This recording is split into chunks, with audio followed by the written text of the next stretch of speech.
Oh, looks like my wife already tasted some of this. I'm gonna try some myself. My wife used to kid me about that. She said I had a closed mind. You know, the movies, music, books. But to tell you the truth, I'm a Gary Cooper type of guy. I like Gary Cooper. I like Louis Armstrong and Mark Twain. But I gotta change that. I gotta open myself up to more. You sure you don't want a piece? This marmalade, it was your idea? Oh, no, thank you. I really am not hungry. Lieutenant. What's the matter? Maybe I will have some more coffee. Oh, no. Stay there. I'll get it.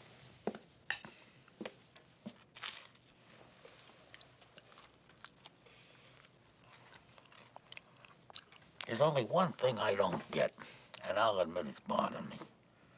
Why did Connolly toss that gun so close to the house? That was a very stupid thing to do. You know, this stuff is pretty good. Show you what I've been missing. Me and my closed mind. Doesn't that come with the job, Columbo? A policeman needs a narrow, straight-ahead mentality. You know, no room for motive or extenuating circumstances.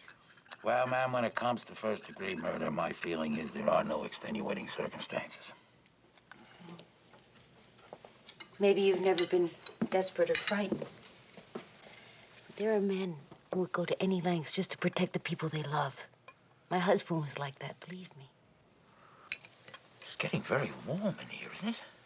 See, he wanted the judge to understand. He tried to explain to him that... Well, the judge did understand, ma'am. That's why your husband got a reduced sentence.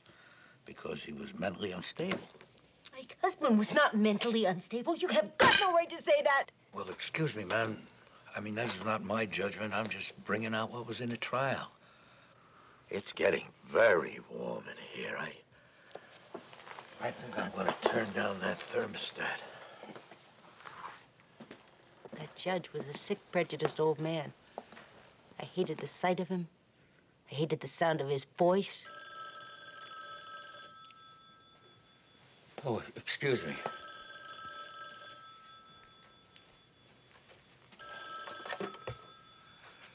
Columbo. Oh, hi, Benny. What? Poison? What kind of poison? What are you talking about? I am listening. Well, do that.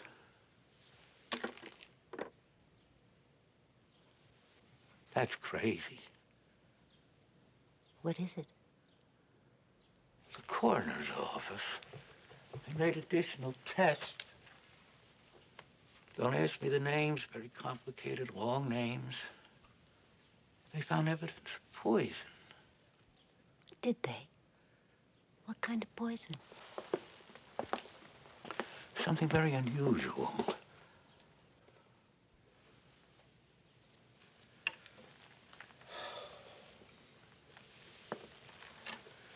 How could she be poisoned? It doesn't make any sense. No sense? Oh, really? Oh, Columbo, you are blind. You are so blind. You really don't get it, do you? I'm sorry, ma'am. You lost me. Well, then let me help you back on the trail. The poison. You want to know the name of it? I'm not sure I can spell it. I know I can't pronounce it. But I researched it for weeks, and just to find the right thing, it had to be perfect. What are you saying? You poisoned my wife? Why? Why? For the same reason that I killed Charlie Chambers. Retribution, Columbo. A balancing of the books. You killed Mr. Chambers? No. No, that's not possible. Would you like me to tell you how I did it? Ma'am, I have to warn you not to say anything. Until I talk to my lawyer, oh, I have that little speech memorized. I know that one by heart. It got burnt into my memory over the last 10 years. Are you telling me that Leland St. John lied to give you an alibi? Oh, Charlie was dead before I had dinner with Leland. The ATM withdrawal. I did that, using Charlie's code. Charlie let me use his card all the time, whenever I needed cash.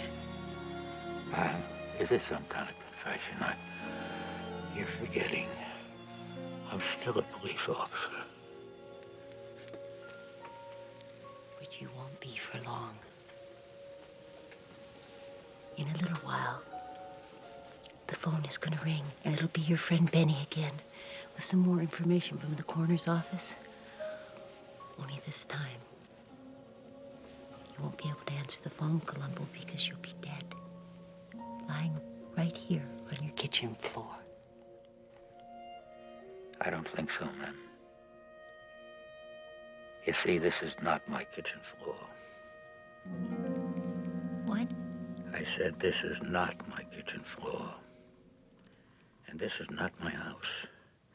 This belongs to my friend, Sergeant Brady. Sergeant. Did you get all that? Yes, sir.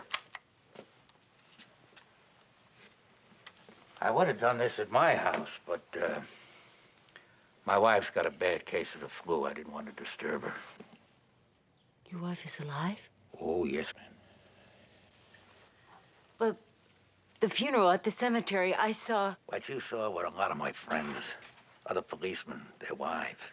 Oh, and by the way, this marmalade is not the marmalade you gave me the other day. This one I bought myself. The other jar, as soon as you gave it to me, I took it right down to the forensic lab and had them analyze the contents. Then you knew all along? Yes, ma'am, I did. I want to tell you that, I'm sorry. I'm sorry that your husband died, and I'm sorry for your grief. And maybe there was another way to do this, but if there is, I don't know what it was. But there is no way that you were going to walk away from Mr. Chambers' murder. Besides which, you wanted to kill my wife, and you would have killed me. I take that very personally. You bastard.